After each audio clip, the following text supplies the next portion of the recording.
Hello everyone, welcome to Visionary Classes. So today we are going to discuss on the most important topic of Unit 8, that is environmental laws and policies.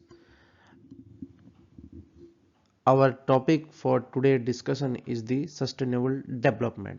ठीक है, तो ये sustainable development होता क्या है और किस तरीके से इसको पढ़ा जाता है, क्या इसमें हुआ है अभी तक और क्या जानने की ज़रूरत है, ये सारी चीज़ें डिस्कशन करना बहुत ज़रूरी है।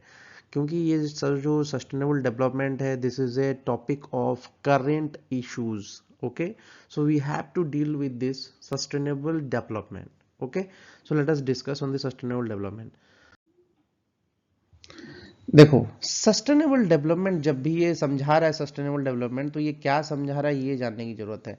तो सस्टेनेबल डेवलपमेंट की अगर हम बात करते हैं, ये क्या बोलता है? It refers to an approach to the development that needs the needs of the present without compromising the ability of the future generation to meet their own needs. सही बात है भाई, एक ऐसा सस्टेनेबल डेवलपमेंट होना चाहिए जिससे कि क्या होता है, जो प्रेजेंट जनरेशन है उसके सारे नीड्स फुलफिल हो जाए, वो सारे रिसोर्सेज को अच्छे से यूज कर सके और साथ ही साथ फ्यूचर जनरेशन भी उस रिसोर्स को यूज कर सके। इस तरीके से डेवलपमेंट करना बहुत ज़रूरी है, क्योंकि आने वाला फ्यूचर के लिए अगर हम रिसोर्स ही नहीं बचाएंगे तो किस तरीके से फ्यूचर जनरेशन जिएगा। ठीक है, इसीलिए sustainable development is the current issue that you should know from the environmental perspectives and from other perspectives. ठीक है, तो यहाँ पे जैसे ये बोलता है कि it significance lies in the fostering the long term economic growth.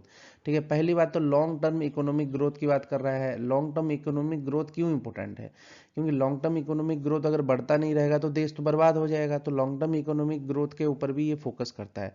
साथ ही साथ while ensuring the social wellbeing and environmental protection, ये भी ये सोचता है। ठीक है, तो sustainable development is a development that meets the needs of the present without compromising the ability of the future generation to meet their own need. ये तो बहुत ही साधारण चीज है। ठीक है, आप समझ लिए। फिर क्या आता है? The focus of sustainable development is far broader then just environment. Environment से ऊपर है ये चीज। ठीक है, ये क्या बोलता है? ये एक strong, healthy and just society. ठीक है, इसका मतलब क्या है कि एक स्ट्रॉन्ग, हेल्दी और एक सोसाइटी मेंटेन करने की बात करता है।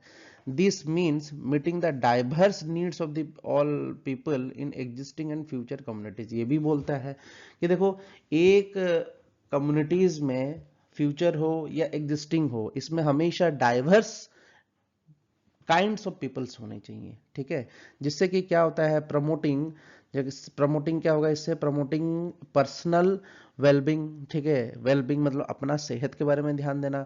सोशल इंक्लूजन मतलब सभी लोगों को इंक्लूड करना। क्रिएट इक्वल अपॉर्चुनिटी, सभी लोगों को जॉब्स देना, सभी लोगों का नीड को फुलफिल करना, अपॉर्चुनिटीज पैदा करना बहुत जरूरी है सभी के लिए।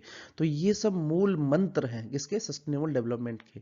तो consisting of the three pillar, it seeks to achieve balance economic development. देखो, थ्री पिलर में पहला आया इकोनॉमिक डेवलपमेंट, दूसरा आया सोशल डेवलपमेंट एंड तीसरा है इन्वायरमेंटल प्रोटेक्शन। देखो, तीन पिलर है। देखो, ये सब भी आप लिख सकते हो पॉइंटर के तौर पे कि these are the three pillars of sustainable development. First is economic development, second is social development and third is environmental protection. Okay, ये you can write those things.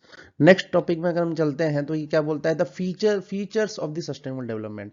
तो sustainable development encompass a range of features that aims to balance between economic growth, social equity and environmental protection. तो इनमें से जो की features है, पहला की फीचर क्या है? Intergenerational equity but ensures that the needs of the present are met without compromising the ability of the future generation to meet their need. तो ये तो फिर वही सिंपल डेफिनेशन ही हो गया। फिर क्या आता है? Integration of environment and development. Environment और डेवलपमेंट दोनों को एक साथ चलाना है। कैसे चलाना है? This policy promotes the integration of environment consideration into economic and social policies, recognizing that the healthy ecosystems are vital for sustainable development। healthy ecosystems जो है वो vital है for sustainable development।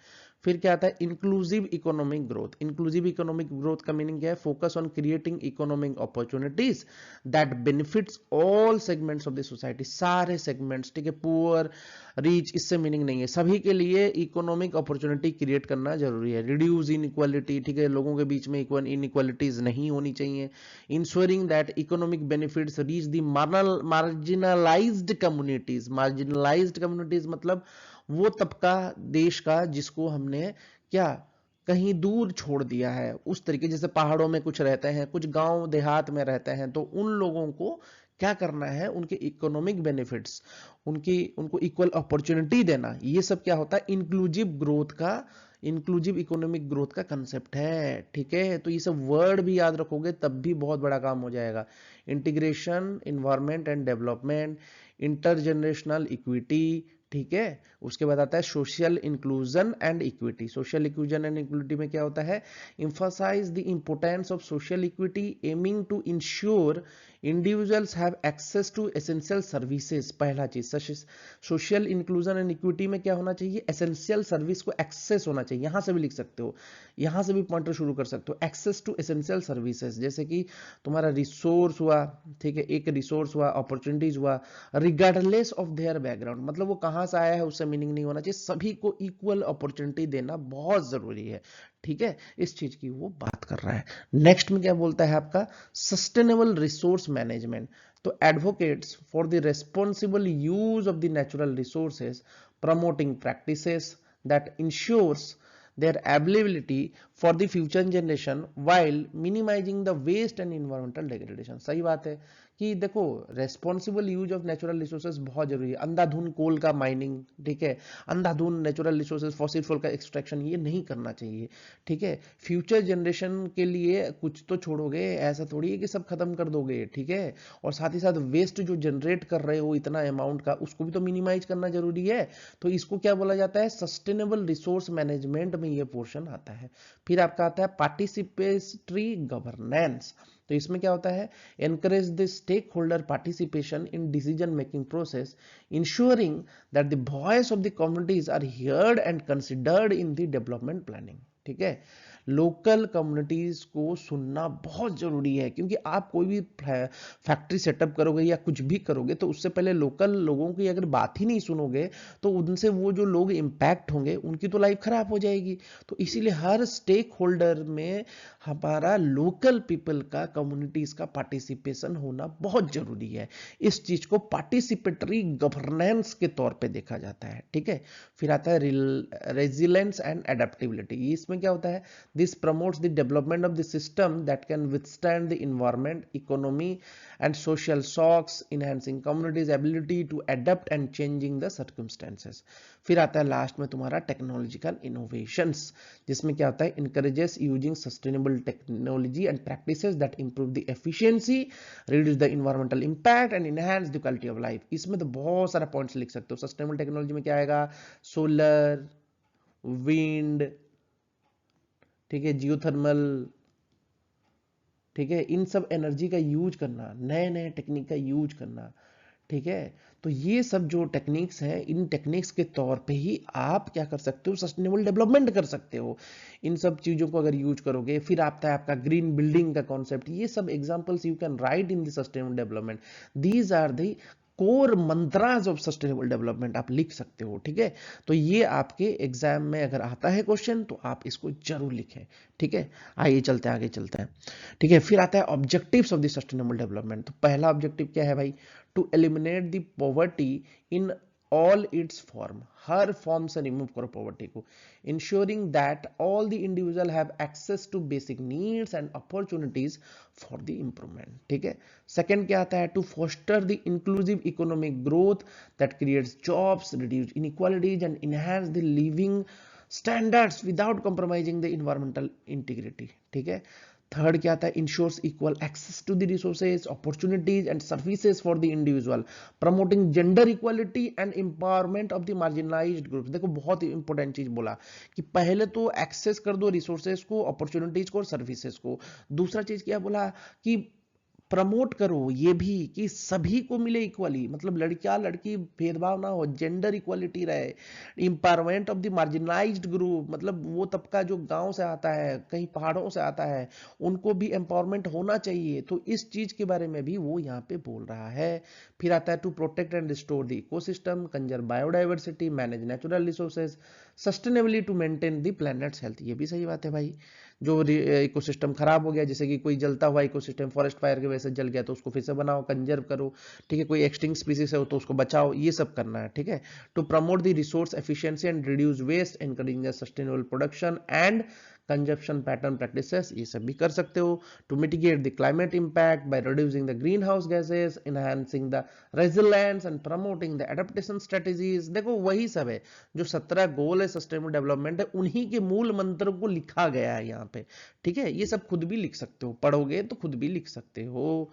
फिर आता है to develop the urban areas that are inclusively safe, resilient, sustainable, improving the living conditions and reducing the environmental footprint. सही बात है भाई, सेफ, रेजिलिएंट, सस्टेनेबल होना चाहिए। सारे ये जो वर्ड्स है, these words are very technical, इनको पढ़ो, इनको समझो और इस तरीके से लिखने की कोशिश करो। बहुत ही क्रिस्पी नोट्स दिया जा रहा है, बहुत ही डिटेल तरीके से क्रिस्पी नोट्स आपको दिया जा रहा है, ताकि आप सस्टेनेबल डेवलपमेंट पे अगर क्वेश्चन आए तो आप इस क्वेश्चन को बना सको, ठीक है। चलो आगे चलते हैं। फिर क्या बोलता है, to ensure the inclusive and equitable quality education. देखो एजुकेशन भी आ गया, promote lifelong learning opportunity, ये भी आ गया, फॉस्टरिंग स्किल्स एंड नॉलेज, ये भी आ गया। फिर आता है strengthen the partnership at local, national and global levels, जैसे कि ब्रिक्स समिट्स की बात करते हैं, ब्रिक्स समिट्स हुआ, ठीक है, ब्रिक्स समिट हुआ, उसके बाद आपका बहुत सारा समिट्स जो होता है, ठीक है, लोकल और नेशनल लेवल पे। जैसे कि तुम्हारा क्या होता है, तुम्हारा सीओपी होता है, कॉन्फ्रेंस ऑफ पार्टीज का जो समिट होता है, जिसपे इन्वायरमेंट के ऊपर डिस्कशन किया जाता है। यूएन के समिट्स होते हैं, यूएन समिट्स होते हैं, ठीक है। अर्थ समिट हुआ था, उसी तरीके के जो लोकल, इंटरनेशनल और ग्लोबल लेवल पे हम इसको क्या कर रहे हैं, अलग अलग गवर्नमेंट्स को ला रहे हैं, सोसाइटीज को ला रहे हैं और प्राइवेट सेक्टर को ला रहे हैं, ताकि वो सस्टेनेबल डेवलपमेंट गोल को अचीव करने में मदद कर सके, ठीक है। ये चीजें लिख सकते हो। फिर आता है to ensure the healthy life and promote the wellbeing for all the ages, addressing the health disparities and improving the access to essential health services. भाई हेल्थ तो बहुत इंपॉर्टेंट है, तो सभी को इक्वली हेल्थ मिलना चाहिए, ठीक है। ये सब कंसेप्ट में आता है। फिर आता है तुम्हारा need and importance of the sustainable development, बहुत इंपॉर्टेंट है। देखो earth is our common home, सबसे बढ़िया चीज इसने बोला। फिर क्या बोला, आवर सर्वाइवल भी चाहिए, और development depends on the resource provided by the environment. सही बात है, डेवलपमेंट तभी हो पाएगा जब आपके पास रिसोर्सेज मौजूद होंगे। Despite increasing human needs, the earth can not made a bigger and richer to supply our growing demand. सही बात है, जो गांधी जी ने बोला ना कि मतलब सभी का नीड को सेटिस्फाई कर सकता है, सभी के ग्रीड्स को सेटिस्फाई नहीं कर सकते हैं, ठीक है। Someone's greed can not be satisfied. तो वही चीज यहाँ पे बोला जा रहा है कि अर्थ इतना बड़ा नहीं है, इतना रीच नहीं है कि उस सभी के सप्लाई को कंप्लीट कर सके, सभी को डिमांड्स को सप्लाई कर सके, ठीक है। तो our development activity should be enable to continue the growth in long term, future generation must get what have consequently we prudently use the resource to let our generation live comfortably. फिर आता है sustainable development is necessary and important to balance our economic. देखो फिर आ गया environment and social needs, इन तीन को बैलेंस करना चाहिए, allowing the wellbeing for now. Sustainable development encourages us to conserve and enhance our resources, ठीक है, ये भी बात लिख सकते हो। Countries must be allowed to meet their basic needs for employment, food, energy, water and sanitation, ये भी लिख सकते हो। This implies the ways in which development activities do not damage the environment. It undoubtedly sets certain limits on human activities, ठीक है। ये तो pointers है, ये तुम खुद भी पढ़ के लिख सकते हो, इसमें कोई बड़ी बात नहीं है। ओके देन यहाँ पे थोड़ा हम देखते हैं, ठीक है। अगर आप देखो थोड़ा मतलब करंट न्यूज को अगर लिखो, ठीक है, you can make this flow chart, this will be make you interesting your answers. ये आंसर्स को इंटरेस्टिंग बनाने का और बढ़िया तरीका है। अब ऐसे भी लिख सकते हो, क्या नीड है, क्यों प्रॉब्लम हो रहा है, क्या चल रहा है देश में, क्या देश चल रहा है, क्या दुनिया में चल रहा है, ये सब भी आप लिख सकते हो। कैसे, देखो बोलता है 1 million species on track for extinction, ठीक है। फिर क्या बोलता है, the decline of more than 60% of the world's marine fisheries हो चुका है। तो एक over exploitation of natural resource को रोकने के लिए नीड फॉर सस्टेनेबल डेवलपमेंट चाहिए। स्कैसिटी ऑफ रिसोर्सेज भी हो रहा है, क्या, food production needs to double over the next 40 years at the time when almost 23% of the world agriculture has been degraded। 23% degrade हो चुका है भाई, बहुत प्रॉब्लम है। Nearly 2/3 of the world population will be living in water scarce and water stressed areas by 2025, ठीक है। फिर rising sea level आता है, extinction threat to the small islands nations due to climate change, ये भी होगा। Increase in the atmospheric temperature and extreme weather events, ये भी प्रॉब्लम है भाई, क्लाइमेट चेंज, ठीक है। तो ये 3 पॉइंटर्स तो बहुत ही इंपॉर्टेंट है। You can make this flow chart and right something about this thing, ठीक है। ये भी आपके नीड्स में आप बना सकते हो, ठीक है। देखो मैं पॉसिबिलिटीज दे रहा हूँ क्या क्या कर सकते हो। फिर आता है तुम्हारा प्रिंसिपल ऑफ सस्टेनेबल डेवलपमेंट, इसमें ज्यादा पढ़ने की जरूरत नहीं है, आप होलिस्टिक अप्रोच को डायरेक्टली लिख सकते हो। होलिस्टिक अप्रोच क्या होता है, ठीक है, most systems are inter related elements that interact with one another, any interventions में trigger effect and even in remote system, relying on knowledge of wider environment and global trends can adequately address the local challenges. सही बात है भाई, global जो problems हो रहे हैं, trends हो रहे हैं, उसको देखते हुए लोकल्स में प्रॉब्लम्स क्रिएट होगा, तो लोकल चैलेंज को एड्रेस करने के लिए ग्लोबल प्रॉब्लम्स को भी देखना होगा। फिर आता है social justice, right to adequate living conditions must be recognised, fundamental human rights भी अच्छा होना चाहिए। Inter and intra generational equity होनी चाहिए। Sustainable development interest are focused on peoples, the development and environmental needs of the present generation must be addressed without compromising the ability, ये तो सही बात है, फिर से वही डेफिनेशन लिख दिया। फिर लिख दिया sustainable resource management, sustainable resource management must consider the environmental carrying capacity limitation, ये भी सही बात है भाई। देखो एक वर्ड आ गया कैरिंग कैपेसिटी, कैरिंग कैपेसिटी का मीनिंग क्या होता है, वो कैपेसिटी तब तक क्या होता है, कोई भी सिस्टम ना किसी को सस्टेन कर सकता है। जैसे कि अगर हम बात करें रिसोर्स लिमिटेड है, तो वो अर्थ की कैरिंग कैपेसिटी उसकी वो कैपेसिटी होगी जहां पे वो सारे रिसोर्सेस को सक्सेसफुली सारे लोगों को दे सके, उसके बाद नहीं दे पाएगा, उसके बाद खत्म हो जाएगा। तो biodiversity is a natural resources, we prioritise its conservation, ये भी सही बोला। फिर आता है integration, to elaborate, evaluate and implement sectoral policies, plans, programs, economy, social and environmental considerations and their relationships must be considered to ensure they mutually reinforce each other. Moreover, local, regional and national activities must be coordinated. Coordination होना चाहिए, ठीक है। Utilisation of local resource हुआ, social responsibility, I will not discuss too much, ठीक है। देखो ज्यादा नहीं करना है क्योंकि बहुत बड़ा हो रहा है। तो यूटिलाइजेशन ऑफ लोकल रिसोर्स तो जान ही रहे हो, effort should be made to supply the communities needs on local level from local available resources, देखो सभी को मिलना चाहिए, लोकल रिसोर्सेज लोकल लोगों के लिए होना चाहिए। फिर आता है social responsibility, unsustainable production and consumption pattern must be change to enable the sustainable development, जो इंडस्ट्री जो है ना अंधाधुन प्रोडक्शन करते हैं वो सबको रोकना जरूरी है। फिर आता है पब्लिक पार्टिसिपेशन, ये तो भाई बहुत ही इंपॉर्टेंट चीज है, इसमें तो affecting the social and economic life and environment को अफेक्ट करता है ना लोकल लेवल पे, तो पब्लिक पार्टिसिपेशन में हर इंसान का होना जरूरी है। फिर आता है पॉल्यूटर पे प्रिंसिपल, देखो ये बहुत ही इंपॉर्टेंट वर्ड है, polluter pay principle, prices must reflect the real cost paid by the societies for activities involved in the consumption and production of their impact, including the cost of using the natural resources. Those engaged in the activities that damage or pollute the environment must pay for damage caused to human health or environment. फिर आता है precaution and prevention. Wherever the possibility of severe irreversible damage is perceived, a lack of complete scientific certainty should not be and use or excuse for delaying the effect. देखो जहां पे कोई irreversible damage हो रहा है तो वहां पे साइंटिफिक सर्टेनिटी नहीं देखना होता है, वहां पे डायरेक्टली प्रोटेक्ट करना होता है, यही चीज बोला है प्रिकॉशन एंड प्रिवेंशन में।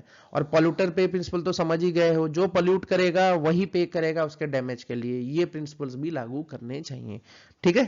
चलो आगे चलते हैं, कंपोनेंट्स ऑफ सस्टेनेबल डेवलपमेंट, जैसे कि हमने पढ़ दिया, इन्वायरमेंट है, इकोनॉमी है और सोशल है, इसमें तो कुछ बताने की जरूरत नहीं, you can just make a flow chart and just elaborate this things, इसमें कुछ ज्यादा है नहीं, ठीक है। वो वही चीज को वापस से डिस्कशन चल रहा है कि क्या है। देखो ये बोलता है it emphasize increasing the forest cover, conservation of biodiversity hotspot. देखो बोला इन्वायरमेंट में क्या क्या किया जा सकता है ताकि सस्टेनेबल डेवलपमेंट हो।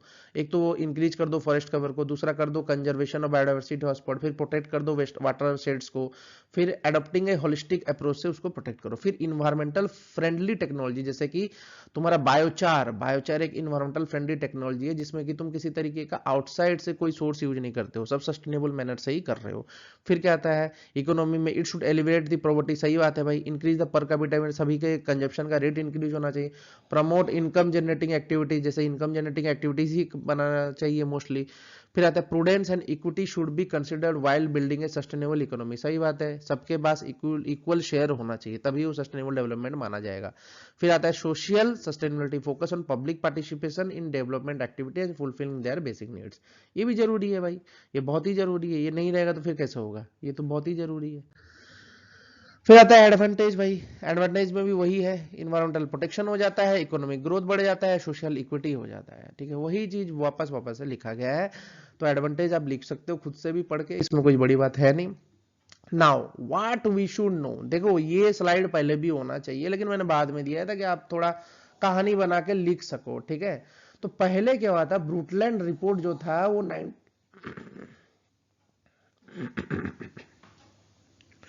ब्रूटलैंड रिपोर्ट जो है वो 1987 में by world commission on environment and development आया था, that introduce the concept of the sustainable development, describe how it could be achieve, ठीक है। Sponsored by the United Nation and chaired by the Norwegian prime minister Gro Harlem and Brundtland, the WCD explores the causes of the environment degradation, attempted and understand the interconnection between the social equity, economic growth and environmental problems। ये सब किसने दिया था, prime minister grow हर्लेम ब्रुटलैंड के presence में इसको बनाया गया था। आप देख सकते हो कि यहाँ पे जितने भी गोल्स हैं ये सस्टेनेबल डेवलपमेंट के गोल्स हैं, 17 गोल्स हैं। You can make this picture also in the exam, sustainable development के लिए सारे सारे पॉइंट्स आपको ये याद होने चाहिए।